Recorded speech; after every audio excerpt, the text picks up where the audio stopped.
Nggak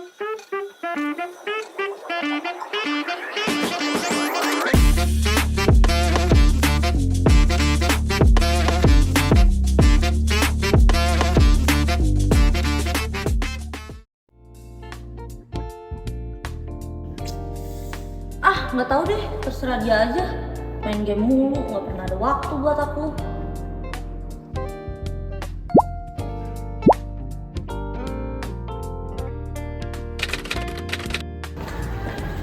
Pulang ya. Oke, udah hati-hati.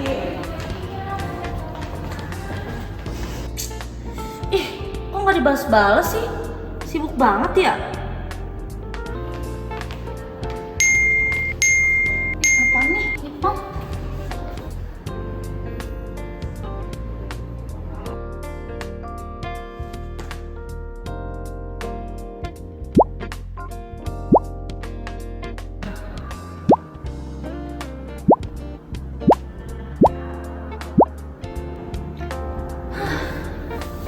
Masalah ini lagi.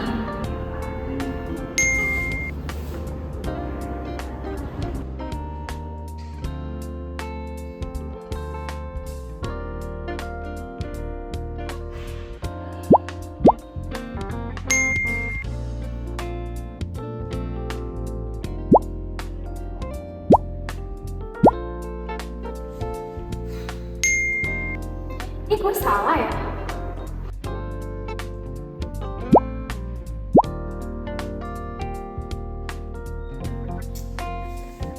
Udah deh.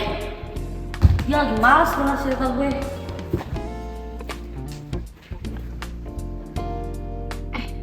Gue perasaan gak salah ngomong deh. Udah deh, gak apa-apa, mungkin dia lagi kesel sama pacarnya. Gue tungguin dulu aja sampai keselnya hilang, sambil posting foto tadi. Nah, teman-teman, setelah kita melihat proses komunikasi yang terjadi antara Jean dan Nur, kita bahas yuk dengan teori psikologi komunikasi. Komunikasi merupakan perpindahan informasi antara dua pihak atau lebih. Dua pihak ini disebut sebagai pengirim pesan atau sender dan penerima pesan atau receiver. Dalam proses komunikasi, terjadi perpindahan atau transfer informasi dari sender kepada receiver.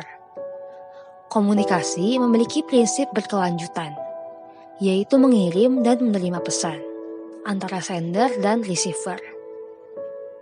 Di awal, Jean berperan sebagai sender dan Nur berperan sebagai receiver.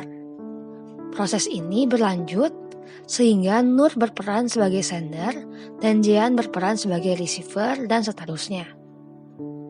Terdapat 3 tipe dalam komunikasi, yaitu verbal, non-verbal, dan tertulis atau written.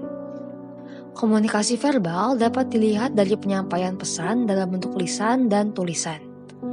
Pada video ini, Jean dan Nur menyampaikan pesan dalam bentuk tulisan, yaitu melalui chat WhatsApp. Komunikasi non-verbal dapat dilihat dari intonasi, gerakan kepala, ekspresi wajah dari masing-masing pemeran. Terdapat faktor-faktor yang dapat mempengaruhi proses komunikasi, yaitu persepsi, emosi, bahasa, budaya, pendidikan, status sosial ekonomi, motivasi, dan value. Pada bagian ini, kami akan menjelaskan faktor emosi yang mempengaruhi proses komunikasi antara Jean dan Nur. Nah, pada video terlihat bahwa kedua orang yang sedang berkomunikasi sama-sama dipengaruhi oleh emotional state. Emotional state adalah kondisi emosi saat komunikasi terjadi. Terdapat 2 emotional state, yaitu emosi positif dan emosi negatif. Emosi positif berdampak pada pandangan yang positif terhadap orang lain saat komunikasi berlangsung.